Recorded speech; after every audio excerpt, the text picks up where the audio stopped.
اعوذ باللہ من الشیطان اللعین الرجیم بسم اللہ الرحمن الرحیم الحمد لأہلہ والصلاة علی اہلہا اما بعد قال اللہ تبارک و تعالی فی محکم کتابہ المجید وفرقانہ الحمید وهو اصدق الصادقین وقولہ الحق بسم اللہ الرحمن الرحیم اللہ یتوفی الانفس حین موتها صدق اللہ العلی العظیم۔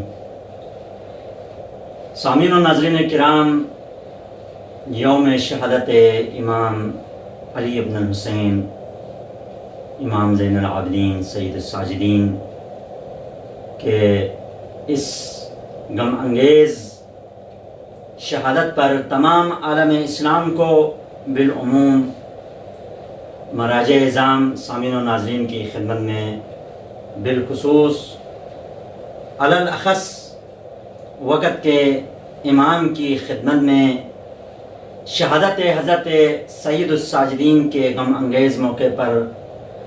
اشکبار آنکھوں اور غمگین دل سے تعزیت پیش کرتا ہوں۔ امام سجاد ہمہ جہت سے، اگر امام سجاد کی زندگی کے ہر پہلو کو دیکھا جائے تو امام سید الساجدین ہر جہت سے، ہر سمت سے بے مثال نظر آئے گا۔ اگر امام سجاد کو تقوی کی جہت سے دیکھا جائے تو بے مثال ہے، زہد کی جہت سے دیکھا جائے تو بے مثال ہے، ایثار و قربانی کے اعتبار سے دیکھا جائے تو بے مثال ہے، سخاوت کے اعتبار سے اگر امام سجاد کو دیکھا جائے تو بے مثال ہے۔ سخاوت بھی اس انداز سے کہ ایک واقعہ عرض کروں، جب امام سجاد جب غریبوں اور فقراء اور مانگنے والوں کی جب مدد کرتے تھے، مدد فرماتے تھے، ایک مرتبہ ایک ایسا شخص آپ کے در پر آیا کہ وہ قاتلان کربلا میں سے، جنہوں نے کربلا میں آل محمد کے اوپر ظلم ڈھائے تھے، ان میں سے ایک تھا۔ امام نے اسے پہچانا، لیکن اس کے پہچانے سے پہلے امام نے اپنا دروازہ بند کر کے دروازے سے ہاتھ باہر نکال کر اسے بھی مدد کی۔ یعنی امام سجاد سخاوت کے اعتبار سے اگر دیکھا جائے تو سخاوت میں امام کے نزدیک کوئی فرق نہیں تھا، چاہے دشمن ہو چاہے چاہنے والا ہو، جب در پہ سائل بن کر آتا ہے تو امام مدد فرماتے تھے۔ تو امام سجاد کی زندگی کو اگر دیکھا جائے تو سخاوت کے اعتبار سے بھی بے مثال ہے، اور عبادت کے اعتبار سے اگر دیکھا جائے تو جسے زین العابدین سید الساجدین کے القاب سے نوازا گیا کہ عبادت اس کائنات کے اندر دو شخصیتوں کی عبادت عجیب و غریب ہے۔ ایک علی اول امیر المومنین علی ابن ابی طالب کی عبادت کہ آپ دن میں 1000 رکعت نماز پڑھتے تھے، اور دوسری شخصیت امام سید الساجدین جو دن میں 1000 رکعت نماز پڑھتے تھے۔ یہ امام کی زندگی کی عبادت کا پہلو ہے، جہاں پر تقوی اور زہد اور سخاوت اور علم اور پرہیزگاری کی بے مثال ہے۔ اگر ایثار و قربانی کے حوالے سے دیکھا جائے تو امام سجاد اور حضرت زینب اولیاء مکرمہ نے کربلا کے اس خونی واقعے کے بعد زندہ بچنے والوں میں حضرت امام سجاد اور حضرت زینب کبریٰ نے لوگوں کو خواب غفلت سے جگانے اور عام لوگوں کے ذہنوں میں حادثہ کربلا کے مختلف پہلوؤں کو روشن اور واضح کرنے میں اہم کردار ادا کیا۔ اگرچہ امام سجاد انقلاب کربلا اور اسیری کے دوران بیمار رہے، مریض رہے، اس کے باوجود آپ نے عظیم وظیفے کو انجام دینے میں ہر فرصت سے استفادہ کیا۔ جب اسیران کربلا کو کوفے میں لایا گیا تو عبیداللہ ابن زیاد ملعون نے کوفہ کے لوگوں کو حکم دیا کہ دار الامارہ کے اندر جمع ہو جائے، اور اس کے بعد اسیران آل محمد کو دارالامارہ کے اندر داخل کیا گیا اور امام حسین کے سر اقدس کو ابن زیاد کے سامنے ایک تشت پر رکھا گیا اور اس ملعون نے اپنے ہاتھ میں لی ہوئی چھڑی سے امام مظلوم کے سر مبارک اور دندان مبارک کی بے حرمتی کرتے ہوئے امام سجاد سے نام پوچھتا ہے. تو امام سجاد فرماتے ہیں کہ میرا نام علی ابن الحسین ہے. تو ابن زیاد ملعون تعجب کے ساتھ پوچھتا ہے اور کہتا ہے کہ علی ابن الحسین کو خدا نے مارا نہیں؟ تو امام نے فرمایا میرے بھائی کا نام بھی علی تھا، لوگوں نے اس کو شہید کیا. تو ابن زیاد نے کہا لوگوں نے نہیں بلکہ خدا نے اسے مارا. تو امام نے اس آیت کے ذریعے سے جواب دیا جس کو میں نے سرنامہ کلام قرار دیا. فرمایا اللہ یتوفی الانفس حین موتہا، خدا ہر انسان کی جان مرتے وقت لے لیتا ہے اور کوئی بھی خدا کے اذن تکوینی کے بغیر نہیں مرتا ہے. ابن زیاد کو امام علیہ السلام کی یہ حاضر جوابی قابل تحمل نہ تھی، لذا امام کے اس دندان شکن جواب کو سن کر اس نے امام کو قتل کرنے کا حکم دے دیا. اس موقع پر حضرت زینب ثانیہ زہرا نے امامت کی دفاع کرتے ہوئے جس طرح حضرت زہرائے مرضیہ نے امیر المؤمنین کی ولایت اور خلافت اور امامت کی دفاع کرتے ہوئے دربار مدینہ میں، دربار حاکم میں، دربار خلافت میں گئی تھی، اسی طرح حضرت زینب علیہ مکرمہ امامت کی دفاع کرتے ہوئے سپر بن کر سامنے کھڑی آتی ہے اور کہتی ہے اگر امام سجاد کو مارنا ہے تو سب سے پہلے مجھے مارے. اور امام سجاد نے ابن زیاد سے مخاطب ہو کر فرمایا کیا تم مجھے قتل کی دھمکی دیتے ہو؟ کیا تمہیں ابھی تک یہ علم نہیں ہوا ہے کہ قتل ہونا ہماری عادت ہے اور شہادت ہماری عزت اور کرامت اور ہمارے لیے فخر ہے؟ امام سجاد کے یہ دندان شکن جواب سن کر ابن زیاد مبہوت ہو گیا اور حاضرین نے خاموشی طاری ہو گئی. کوفہ کے لوگ اہل بیت کو جانتے تھے لیکن کیوں اہل بیت کے ساتھ انہوں نے بے وفائی کی، اہل بیت کے ساتھ نہیں دیا، کربلا میں ابا عبداللہ حسین کو تنہا چھوڑا؟ تو اس کی بنیادی وجہ یہ ہے کہ یہ طمع، خوف اور بے ضمیری کی وجہ سے انہوں نے اہل بیت کے ساتھ نہیں دیا. لذا امام سجاد نے یہاں پر اپنی گفتگو میں ان کی سرزنش کر کے مردہ ضمیروں کو جھنجھوڑنے کی کوشش فرمائی اور واقعہ کربلا کے بعد آپ کو عرصہ دراز تک کوفہ و شام کے زندانوں میں زندگی گزارنی پڑی. اور جب شام سے رہائی کے بعد مدینہ منورہ تشریف لائے تو جب بھی کوئی ملاقات کے لیے آتا تو امام کو گریہ و بکا کرتے ہوئے پاتا اور عرض کرتا. اور ایک شخص جب امام سے عرض کرتا ہے کہ مولا فرزند رسول کب تک گریہ کرو گے، کب تک رو گے؟ تو امام نے فرمایا کہ حضرت یعقوب کا ایک فرزند نگاہوں سے دور ہو گیا تھا تو وہ اتنا روئے کہ آنکھوں کی سفیدی چلی گئی. میرے سامنے تو 18 نوجوانان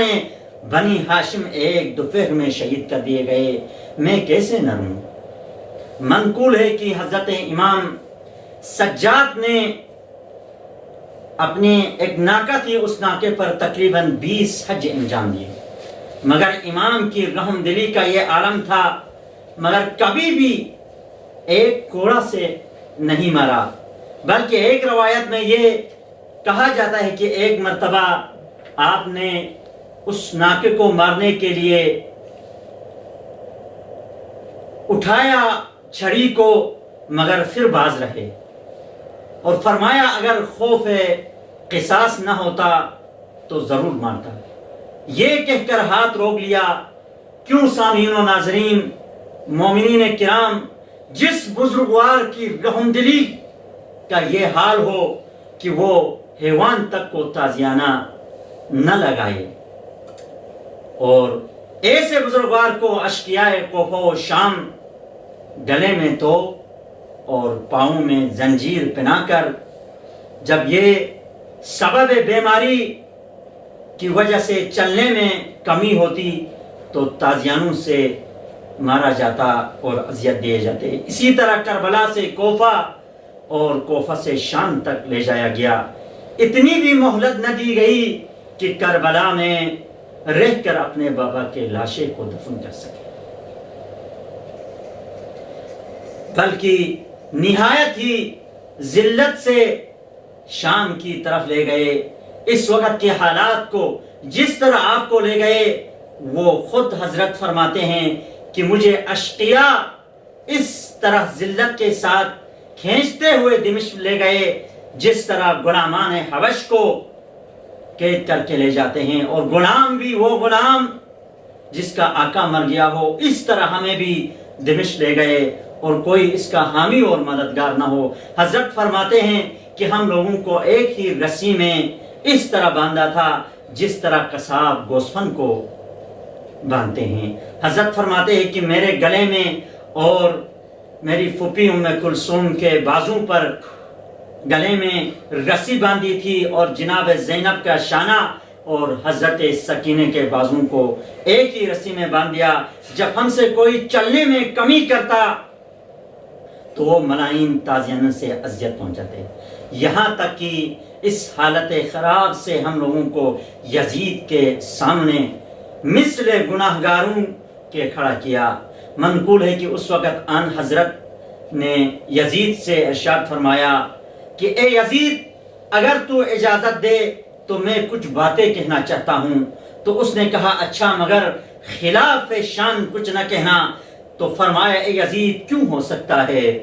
جو شخص اس حالت سے تیرے سامنے کھڑا ہے وہ خلاف بات کیوں کر سکے؟ مگر میں یہ پوچھتا ہوں کہ اگر اس وقت اے یزید بتا، اگر اس وقت جناب رسول خدا یہاں موجود ہوتے اور اس حالت میں ہم لوگوں کو تیرے سامنے کھڑا دیکھتے تو اس وقت آن حضرت پر کیا گزرتی؟ اے یزید، اگر تو سمجھتا ہے کہ تو نے کیسا امر عظیم کیا ہے اور کتنا بڑا گناہ اہل بیت رسول کے حق میں تجھ سے سرزد ہوا ہے، اگر تو یہ جانتا، تو سمجھتا، تو کوہ و صحرا کی طرف نکل جاتا اور خاک اڑاتا اور فریاد کرتا۔ حیف ہے اے یزید جس کو رسول خدا نے اپنی امانت میں چھوڑے اور اس کا سر تیرے شہر کے دروازے پر لٹکایا ہوا ہے۔ اے یزید، روز قیامت سوائے ذلت اور ندامت کے تجھے کچھ حاصل نہیں ہوگا۔ دربار میں موجود لوگوں کے ذہنوں کو امام سجاد نے ان خطبوں کے ذریعے سے، ان کلمات کے ذریعے سے جھنجھوڑا۔ یہ سن کر یزید برہم ہوا اور ایک جلاد کو بلا کر کہنے لگا اسے باغ میں لے جا کر ابھی قتل کرو، اور اسی جگہ ایک گڑھا کھود کر اسے اسی میں دفن کر دینا۔ یہ سن کر جلاد نے ہاتھ پکڑا اور حضرت کو کھینچتا ہوا اس باغ میں لے گیا اور قبر کھودنے لگا۔ بعد فراق چاہتا تھا کہ حضرت کو قتل کرے، اتنے میں غیب سے ایک ہاتھ پیدا ہوا اور ایسا تمانچہ اس جلاد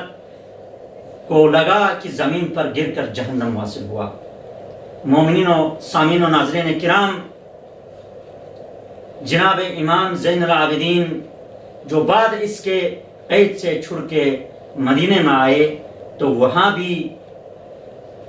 ظالموں نے کیا کیا ستم ڈھائے اور کیا کیا اذیتیں پہنچائی۔ جناب امام محمد باقر نے اپنے پدر بزرگوار جب ملعون عبد الملک کا بیٹا ولید حاکم بنا اور اسی ولید نے 25 محرم الحرام یعنی آج کے دن امام کو زہر دغا دے کر شہید کیا، آپ کی شہادت کا یہ اثر ہوا کہ سارے مدینے میں کوہرام برپا ہوا اور یتیم اور بیوہ اور لاوارث سب اپنے والد اور وارث کے ماتم میں مصروف ہو گئے۔ انتہا یہ ہے کہ آپ کا ایک ناقہ تھا، ایک اونٹ تھی جس پر آپ نے 20 حج انجام دیے تھے، وہ بھی آپ کی غم میں، آپ کی شہادت میں 3 دن تک آپ کے قبر کے طواف کرتے رہ کر 3 دن بعد اس دنیا سے چلا گیا۔ اور امام محمد باقر نے اپنے پدر بزرگار کو غسل و کفن دیا اور نماز پڑھی، اور جنت البقیع میں لے جا کر پہلوئے امام حسن میں دفنایا۔ میں کہوں گا مولا سجاد، 2 مصائب کے 2 جملے عرض کروں کہ اس کائنات کے اندر 2 شخصیتیں ایسی گزری ہیں جو چیخ کر رونے لگی۔ ایک شخصیت جب امیر المؤمنین نے حضرت زہراء مرضیہ کو غسل و کفن دیا اور دیوار سے ٹیک لگا کر چیخنے لگے، پوچھنے والے نے پوچھا، امیر المؤمنین آپ شجاع ترین انسان تھے، لیکن آپ کا رونے کا سبب کیا ہے، یہ چیخنے کی وجہ کیا ہے؟ تو فرمانے لگے کہ زہرا مرضیہ کا پہلو شکستہ تھا، اور ایک شخصیت وہ ہے جو غسل و کفن اپنے بابا کو دینے کے بعد چیخنے لگے، وہ حضرت امام محمد باقر تھے۔ پوچھنے والے نے پوچھا، مولا آپ کیوں روئے، کیوں چیخا؟ کہنے لگے کہ واقعہ کربلا گزر کر 35 سال گزرے ہیں، 40 سال گزرے ہیں، لیکن میرے بابا کے جسم پر، میرے بابا کے گلے پر توپ کے نشان، میرے بابا کے جسم پر تازیانوں کے نشان اب بھی موجود ہے۔ الا لعنت اللہ علی القوم الظالمین۔